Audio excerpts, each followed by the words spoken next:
Now we turn to the global challenges for the commercial vehicle manufacture and transport sector. So please welcome up on stage Mr. Jan-Erik Sundgren, who is Executive Vice President, Public and Environmental Affairs at Volvo. Welcome, Jan-Erik. Thank you very much, Mia. So, good morning, ladies and gentlemen. It's good to be here. What I will do in these 10 minutes is to give you a vehicle producer perspective. And as you know, Volvo Group is providing vehicles for the commercial transport solutions, buses, trucks, etc. But not only the individual vehicles, we are also set out to provide solutions for providing sustainable transport solutions. And a good example of that, I think, is the bus rapid transit systems that Volvo Group has really been in the pioneering forefront to develop, and we have many good examples around the world. Volvo Group is also a global actor, but what I would like to do is also in the beginning try to explain to you why Scandinavia, and in particular Sweden, is important to us still. In spite of the fact that the trade has, over the last decade, dramatically shifted towards the east, as was quite clear from what Claes said in the beginning, that really trade is having completely different demographics currently. So why is Sweden important? It's not because of our big home market. It's less than 5%. But it's because of the fact that we still retain a fair fraction of our production facilities in Sweden. We have 27% of our employees in Sweden out of roughly 100,000 in total. And we have 55% of our R&D in this country.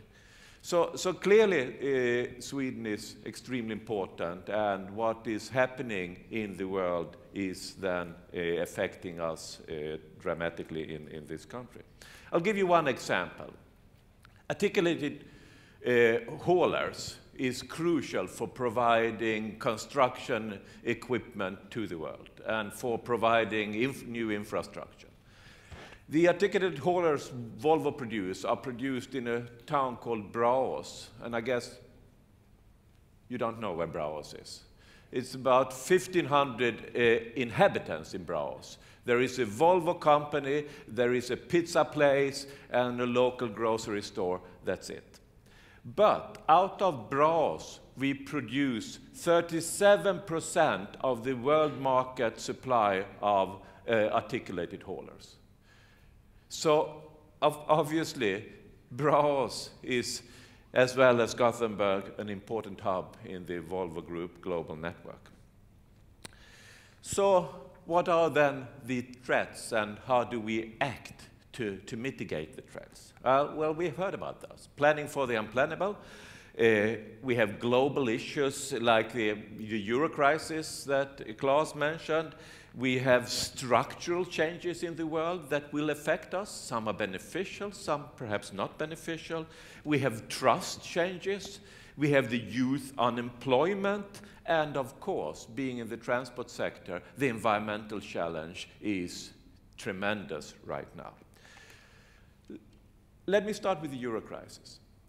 In 2011, we had the best year ever. We broke all records in terms of sales, in terms of profits. The Q1 2012 has also started good, also going in line with what the first speaker said. Obviously, sales is not good everywhere. Southern Europe has been basically zero for a long time, so we have disregarded that and compensated that by having sales in other parts of the world. But of course, if this spreads, then of course, if austerity measures will be even further developed, which I think they have to be, then of course this is something that we look out for very carefully. And I mean, in a country like Greece, austerity measures will not be able to get them completely out of this crisis. And I don't think it's really a Greece debt crisis. It's both a political crisis and a non-growth crisis in Greece. So I'll come back to this issue on growth. Then we have the structural reforms. We have seen structural reforms for the banking sector, for the finance sector. We have Basel III, for example, which has been good, sort of securing that we don't get into the same problem that we had in 2008 and 2009. But it will make it more difficult to lend money, perhaps not for a big company like ours, but for our whole supply chain. And we are completely dependent on having a healthy supply chain. That might lead to problems in the long run. And then we have youth unemployment, not affecting us perhaps at the moment, but surely will. And in this respect, the Scandinavian countries has not been as good as they have been in mitigating the financial issues and keeping these public debt at very low levels.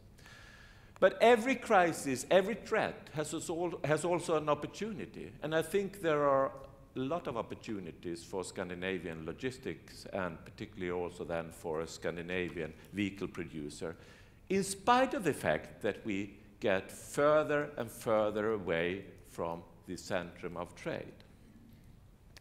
And I will give you a few of these possibilities. One is research, development, innovation. Scandinavian countries have a good tradition of doing that. We have a tradition of putting a lot of effort and a lot of investment in this area.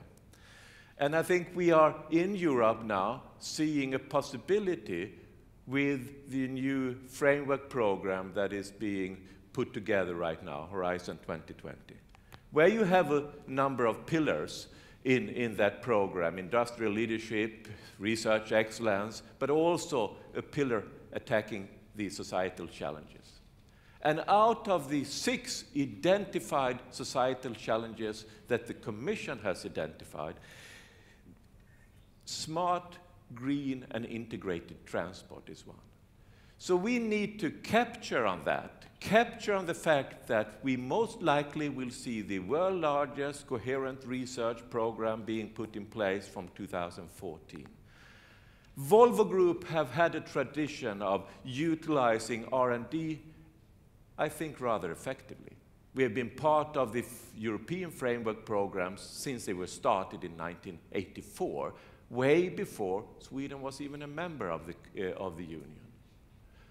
And we will certainly continue to capitalize on that, particularly for mitigating the environmental issues, particularly for ensuring that our products are energy efficient and have the possibility to run on renewable fuels, and that the transport systems have also high efficiency. And the only way one can do that, and the only way we can, in this part of the world, compete with the giants and with the trade shift that is occurring right now to the east, is by focusing on this and really ensuring that we capitalize on the research investments as much as possible. And I think that's the reason why currently the world leading manufacturer in trucks and buses are all European. Close to all, anyway. But there are 38 producers of trucks in China, each with the domestic market as the driver for their growth. But it would be stupid to think that at least a few of them will have global ambitions. And I think we have a number of good examples in terms of hybrids, in terms of systems, as the BRT I said before, rethink the goods transportation systems. We have electrical vehicles coming, and we have vehicles running on renewable fuels. Another issue, which I personally and the Volvo Group think is extremely important for Europe to stay competitive, or for Scandinavia to stay competitive, is to be on par with Germany, is to mitigate youth unemployment. The reason I think that Germany has succeeded so well, Germany and Austria being the two countries with the lowest youth unemployment, is their dual educational system, with their apprenticeship program, with vocational training, and there is a lot to learn from that to ensure that we don't lose a generation, and we need to do that now. And Volvo is prepared to take on that challenge and help in mitigating youth unemployment. We also have changes in trust. There is an annual report called the Edelman Trust Barometer that comes out. And if you look at the latest version, you will see a pretty darn depressing reading if you are in the business sector or if you are in the government sector, particularly if you are in the government sector, where the trust is completely going the wrong way. Partly, of course, driven by what we have seen in the world currently. They, though, point out to 3 E's being extremely important going forward. It's ethics, it's employees, and it's environmental care. And I think Scandinavian companies have a good possibility to capture on these 3 E's. Ethics, there is basically no corruption, or at least very little corruption in this part of the world. Employees, we have always had a good system on ensuring that the employees are put at the forefront. And environmental issues. Environmental care has been with the Volvo Group as a core value since beginning of 1970s, when the first United Nations conference was held in Stockholm, and then the management team at that time adopted environmental care as a core value. That's in the DNA of Volvo, and that's what we are capturing on right now. That's what we will be capturing on going forward, and that's where I think the Scandinavian vehicle producers, because there are more than one, and logistic providers and what have you, have a good possibility to ensure that we stay competitive in a world where the focus is changing from Europe towards the East. And let me end with a quote from an Italian author, Giuseppe di Lampedusa. He said once, "If you want things to stay as they are, things will have to change." Thank you very much. Thank you, Jan-Erik. That was a wise man, this Giuseppe. Now, as a producer, it has been a lot of talk, not least in Europe, in Sweden, and also at the G8 meeting in Camp David the last couple of days. How do you deal with this situation? Are you supposed to step on the brake and just take it slow, save up money, or are you supposed to spend the money? As a producer, how do you think? We do both. You do both, of we have our foot close to the braking pedal, very close. And I mean, you need to have that and be fast in reacting. If the unplanned really happens and you haven't planned, then you need to take action when you see that it happens. But you cannot sort of get out of a crisis, and for sure we are not in a crisis right now, but we are preparing for the worst, of course. We had a terrible experience 2008, 2009, we learned a lot. We need also to invest. Even in 2008 and 2009, we invested. We invested in the future, and the future is R&D and innovation, and it's the youth. So it's crucial, I think, that we invest in those areas, even in turbulent times, because there will be better times. Things go up and things go down. And so you do both the spending and the saving up?